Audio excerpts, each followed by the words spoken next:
Welcome back to the hyperbolic coding chamber. You might notice that we're in a new location, and this is true. We're on a different continent, and we're about to do some LeetCode. But right after this, we actually do have a meeting with Elon, some of the people over at Twitter, Jeff Bezos, as well as Jack Dorsey. So we're probably going to host something in the Discord after. So we have some big news coming for big tech soon, so you're probably going to want to join the Discord just in case you're interested in something like that. Also, you can see that this camera angle is different. I thought about using the Mac video camera, but I had a better idea to use my iPhone, so it's kind of set up and it's kind of blurry. So and if you kind of imagine it, the POV is basically you saw me in the lobby and you wanted to see more of me. So you snuck into the room and now you're watching me do LeetCode. So that's kind of what we're aiming for today. So if you're interested in that, you should definitely join the Discord because it's going to get kind of saucy. But I'm going to fix it just a little bit. So now it's kind of like, I know you're in here and I'm kind of cool with it. So I'm just watching you watch me and it kind of works. So that's kind of what we're getting into. We do have a comment today, so we can take a look at that real quick. Let me see. So we have a comment from Marmalejo on day 219, best news all year. I'm not exactly certain what exactly the comment was. Actually, I'm not exactly certain what problem we did in that video, but it was probably a problem that was pretty good. Actually, give me 1 second.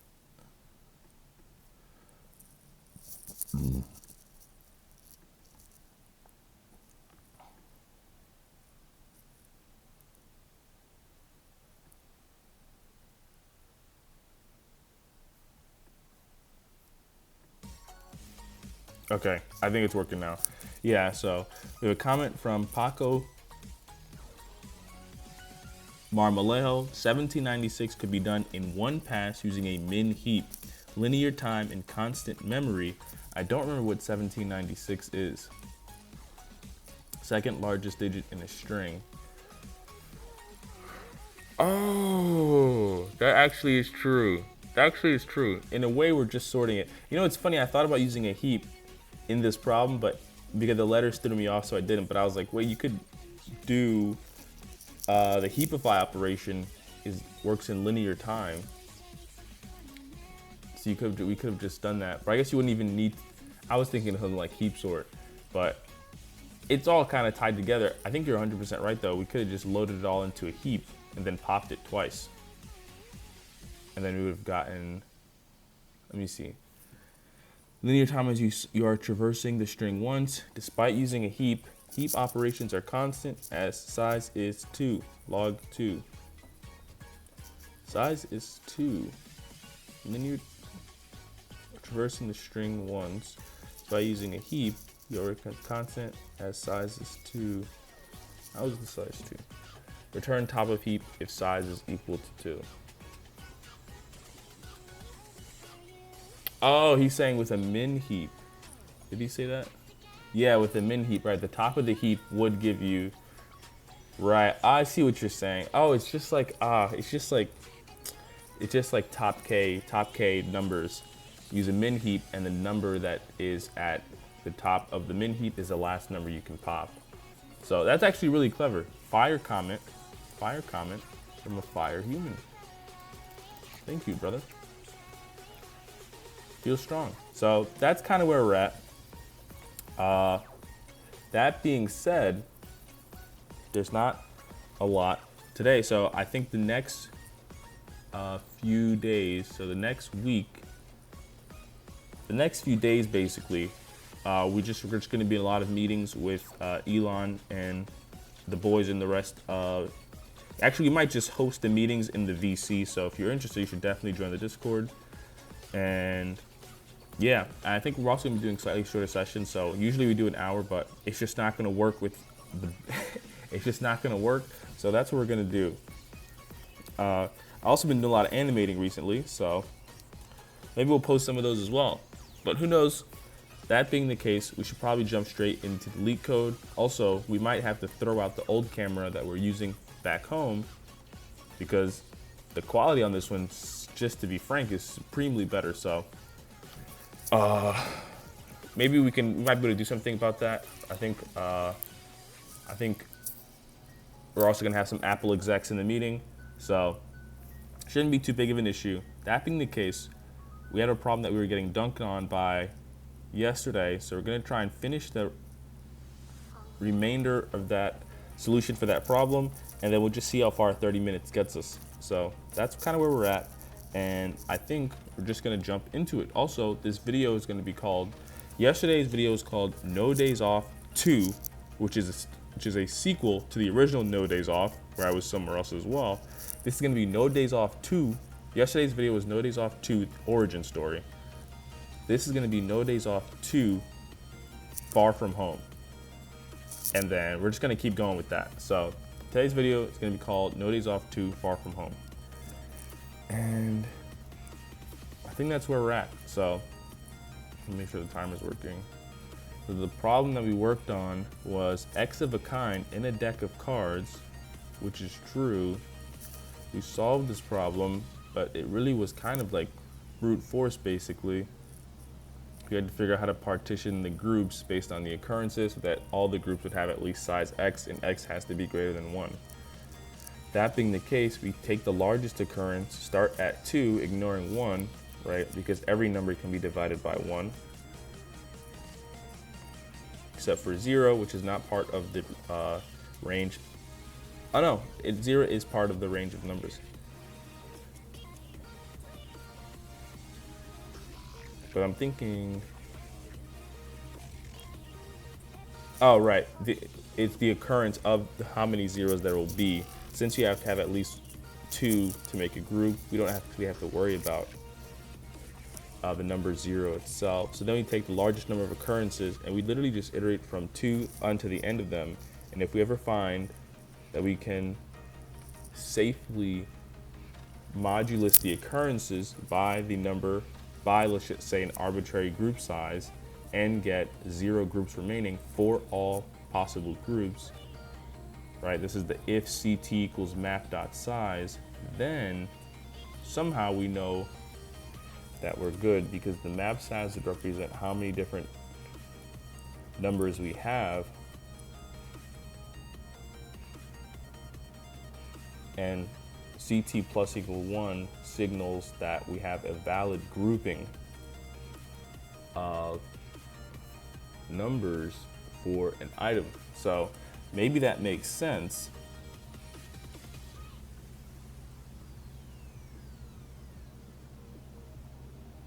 Yeah, and that's why it kind of takes forever, because we literally just check every possible occurrence over all elements, or over every possible number of occurrences, and if we find one where we can evaluate all, where we have no remaining groups over, then we return true. Otherwise, we return false. The time complexity of that is the largest occurrence. If we look at the possible deck length is 10 to the 4, and deck sub I goes from 0 to 10 to the 4.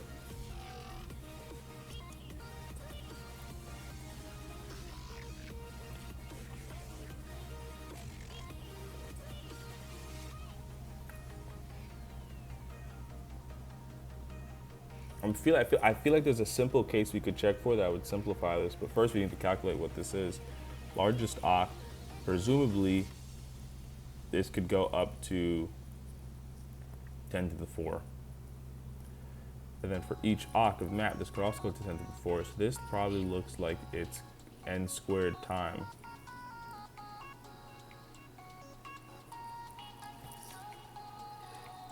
Actually, not n squared. Or we could have n elements in the map, and we could also have I going into the last possible amount of occurrences.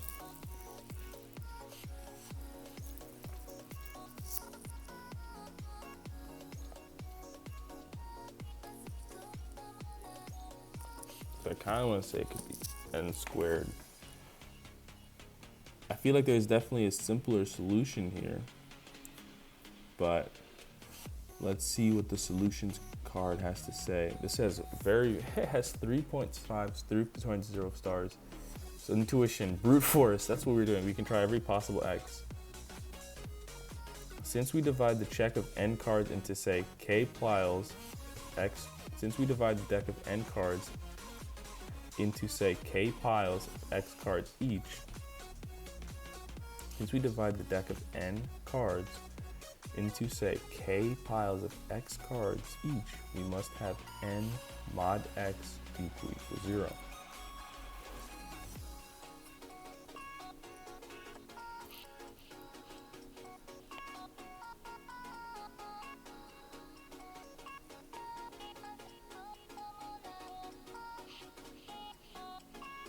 Then say that deck has C sub I copies of cards with number I. Each group with number I has X copies. So we must have C sub I, which is the occurrences or the copies of the card, mod X equals 0. These are necessary and sufficient conditions. Collections dot counter seems loaded into a map, and they literally just do what we did. X in range, starting from 2 going over n plus 1.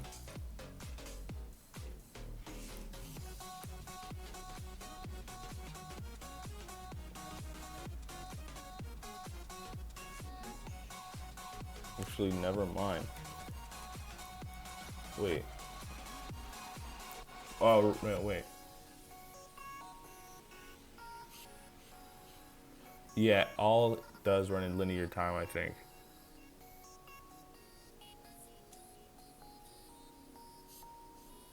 Oh, man. Okay, this is the same. I was going to say, there was we tried this greatest, oh my God.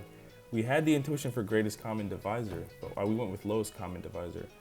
Again, say there are C sub I cards of number I. These must be broken down into piles of X cards each, i.e. C underscore sub I mod X is equal to 0 for all I. Thus, X must divide the greatest common divisor of C sub I. If this greatest common divisor G is greater than 1, then X is equal to G sub I. This is the problem though, is why we went with lowest common divisor though, is because if you do greatest common divisor, wouldn't you just always get the number itself? I guess we could stop from before then, but they do have a GCD function here.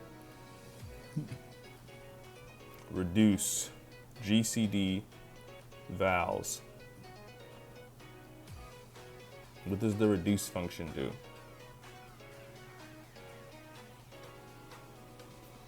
What do that be doing?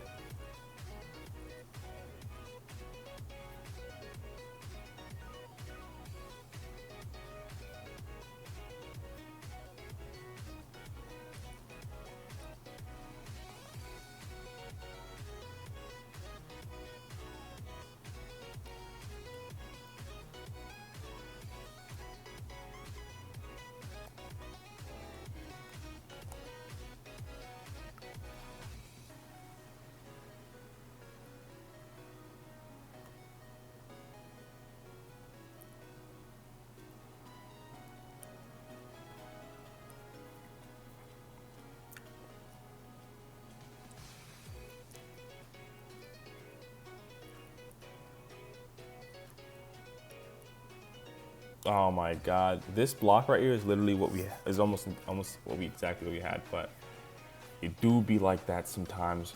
We'll take it, unfortunately. Hopefully no one is actually getting this as an interview problem, because that is a little crazy. We're still ducking projection area, so I think we're still going to continue ducking it. We did second highest. We did check if all A's appear. Let's try minimum recolors, calculate amount paid in taxes.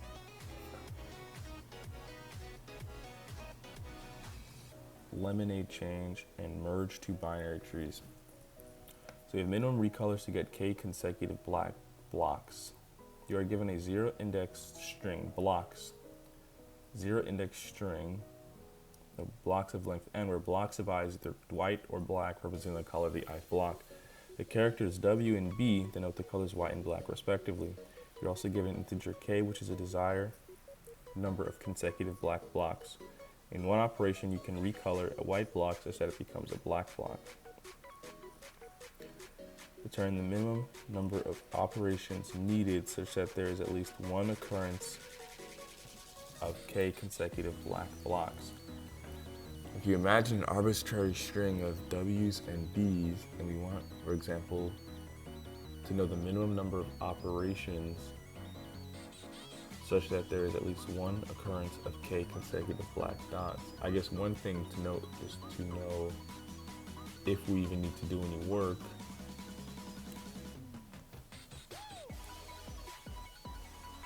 So you could just look through the whole list of strings. If you did that, if you looked through the whole list of strings, you have to look through it once, just to know if you have to do any work.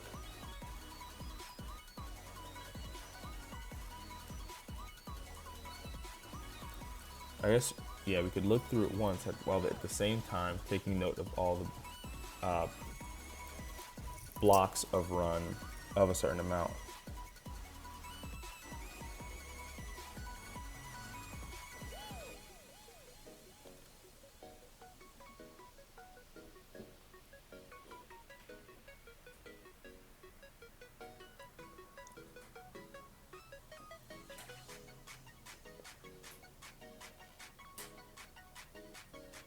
Hopefully the string at minimum, hopefully it's always possible.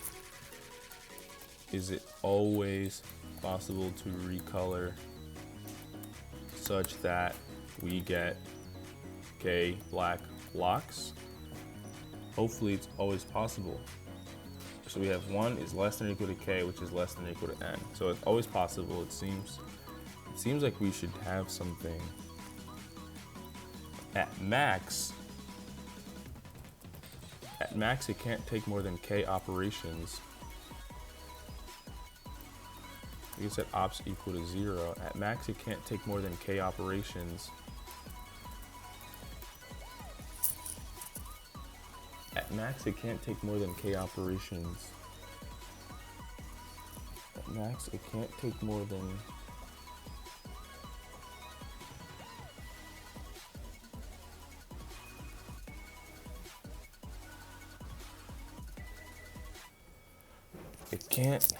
It can't take more than...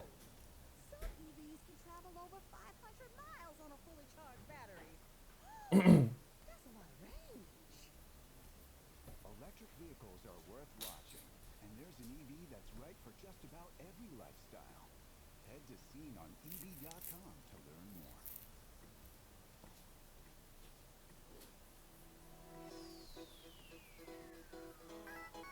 Yeah, it shouldn't take more than k operations to get k black blocks. That being the case, each time we'll iterate through,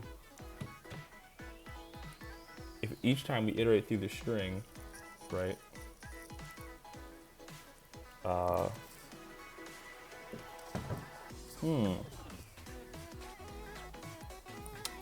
This problem could be crazy, but it's there's not a lot of dislikes. There must be some simple intuition. First, I'm thinking graphs, but that might be a little too crazy. It seems simple enough to take the largest running number .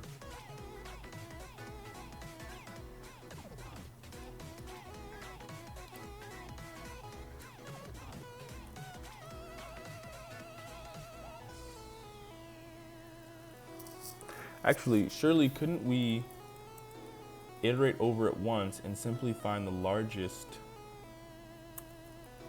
Couldn't we just find the largest?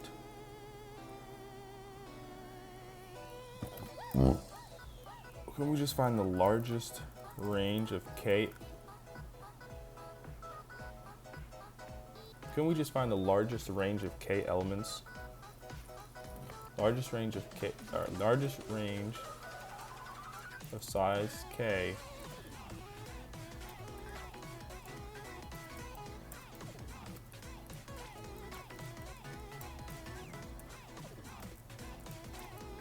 Range of size k with most black blocks.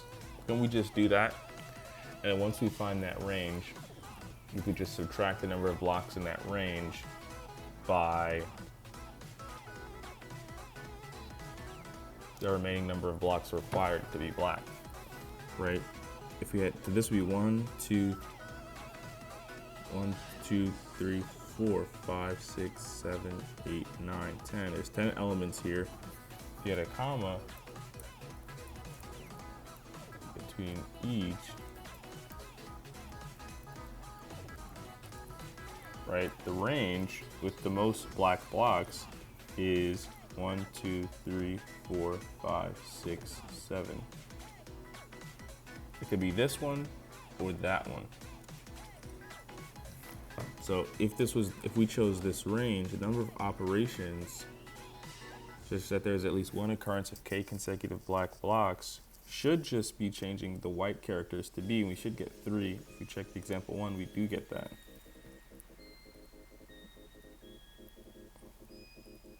Oh, and it's also possible that we can have more than the required number of blocks. So we probably don't have to iterate over this more than once. We just need to figure out the largest range of size k with the most black blocks. And to do that,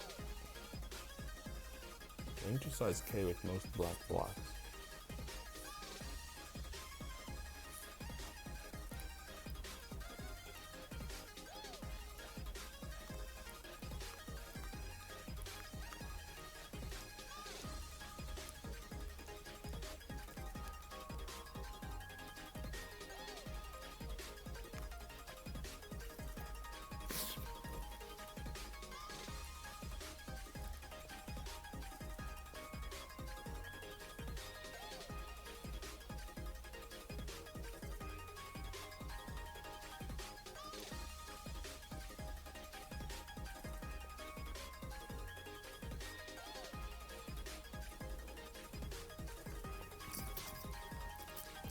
How do we find the range of the most black blocks?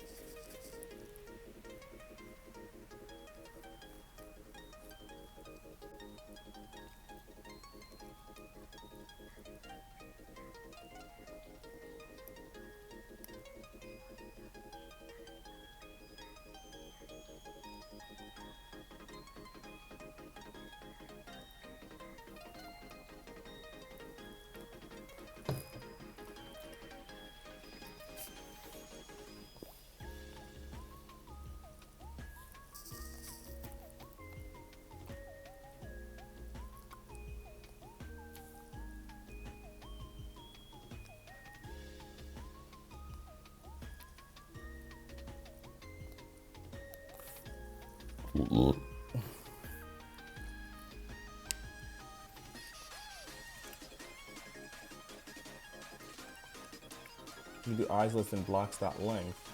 From there, we could just do n squared operations.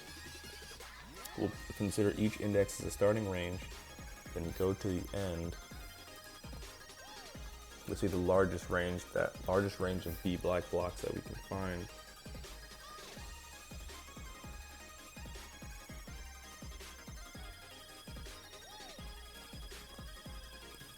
So, to do that, we would need 3 variables. We have range start, which would equal -1. Range end, which would be exclusive, actually. The range could do we could do something like this. Range end will have exclusive of the end. We'll start at W, B, B, W, W, P. And so we'll change this for loops that we do eyes less than blocks.length, I plus plus.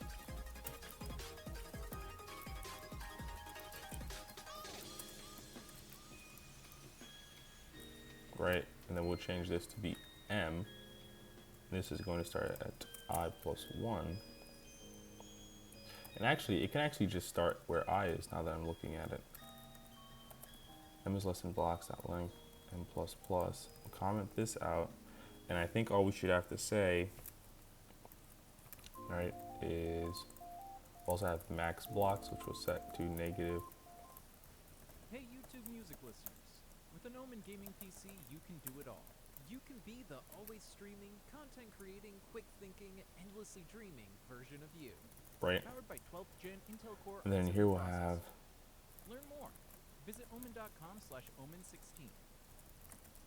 which will be equal to 0, and we'll say if blocks sub m, right, equals b, we'll do current black blocks plus equal 1. If we do that, we don't want this to be blocks.length. We want this to be less than the range of k, which is going to be the block size. I mean, yeah, the range of elements that, the range of black blocks that we're interested in.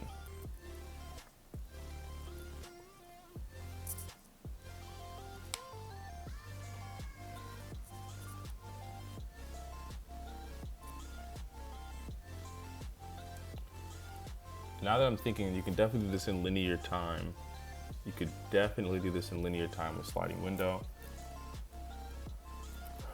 Maybe that's what we'll do next. We'll say if current black blocks is greater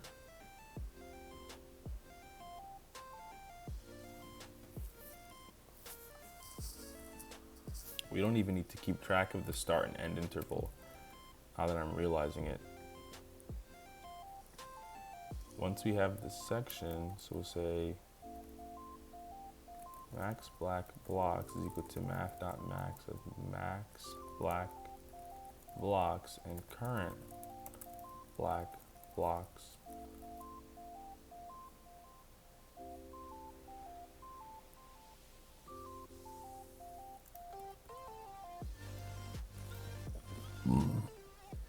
Then I think we're probably good. And then the number of operations required, I think you can actually delete, and then you can just return if max black blocks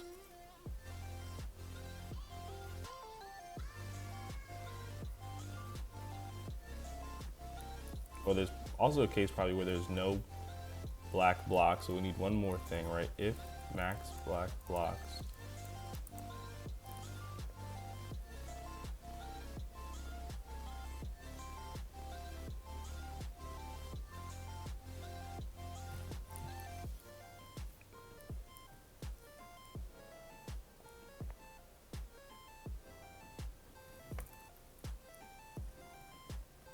okay, actually I think we're safe. So if max black blocks is greater than k, we'll return 0, right? Otherwise we'll return k minus max black blocks.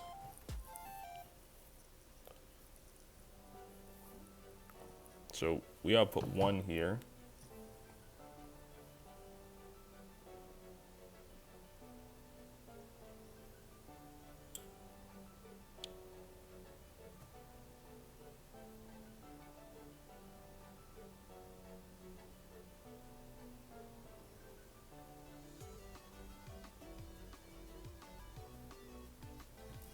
We want to do m is less than I plus k.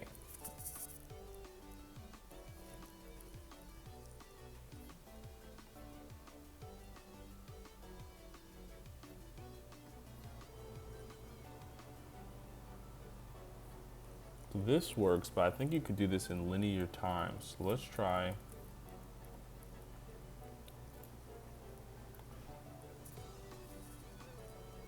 a different version. We haven't done the sliding window pattern in a long time. What we really need to do is just figure out for a range of size k, how many black blocks are in it. So if that's the case, we'll let I is equal to 0, I is less than blocks.length, which is going to be the left-hand side of our window.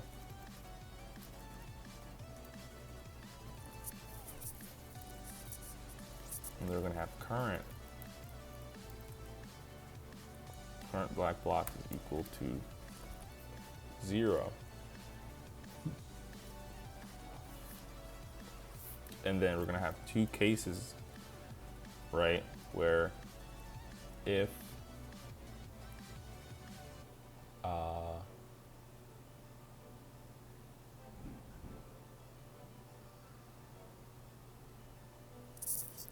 blocks.length, which could be 7, right?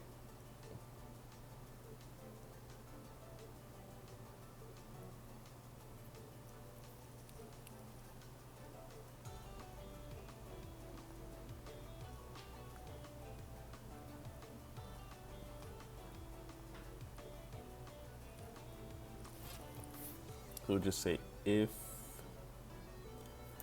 blocks.length minus I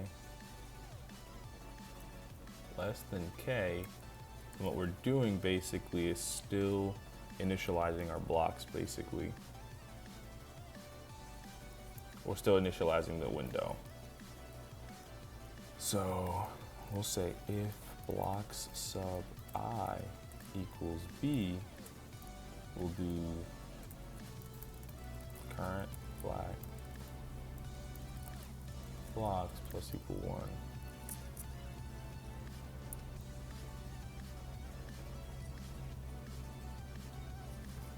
On every iteration, we'll retain what we had before with max black blocks, equaling the math.max of max black blocks and current black blocks. Now, if it is equal to k or greater than it, this is where we have to do some work, right? And this is where you'd want to keep track of the front. We actually don't have to, so we can do if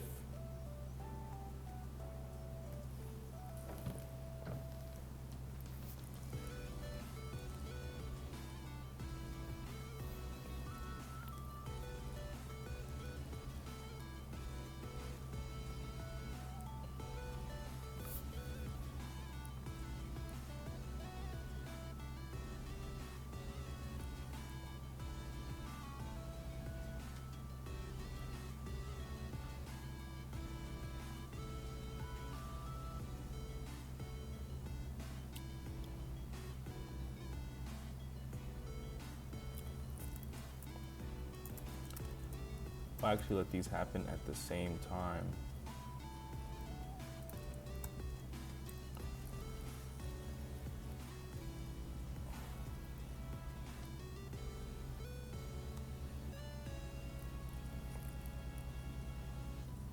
In fact, we're always going to be adding current black blocks plus equals 1. Difference is if blocks dot length minus I is greater than k, we need, right, and, right, this is where we would need to remove the element at the front, right? So if our range is 3, we'd add this W. Now we need to remove this W here. So we need to check, right? Say and blocks sub I minus k equals a B. And we want to do current black blocks minus equal 1. Current black blocks minus equal 1. So if we were here with 4 and our 0, 1, 2, 3, right, minus our length, our k size of 3, we'd get index 0. And then if it was B, we'd subtract.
Yeah, I don't think the left eye is going to be the right side of the window. And we need a start of the window. The start of the window is going to start at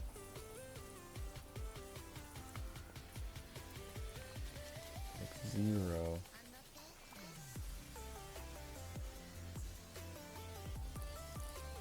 And then we'll say if I minus start window is greater than K, we'll do start window plus is 1.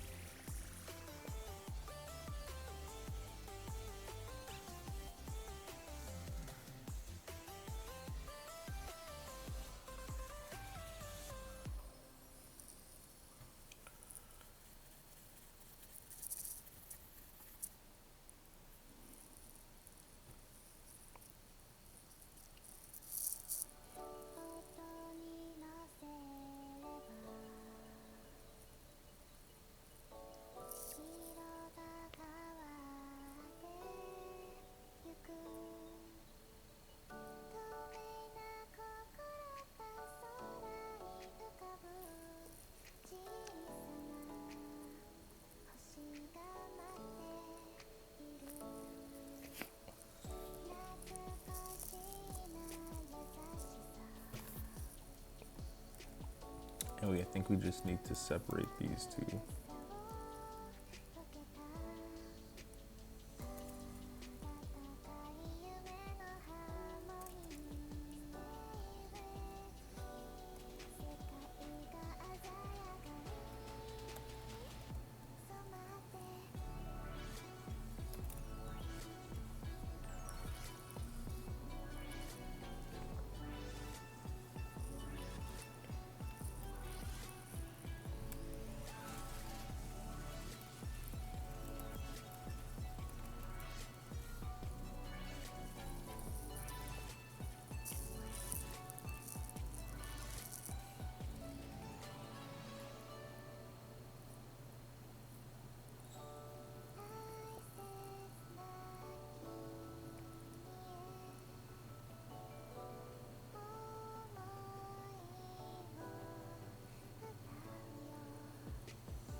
You don't even need start window. I don't even know.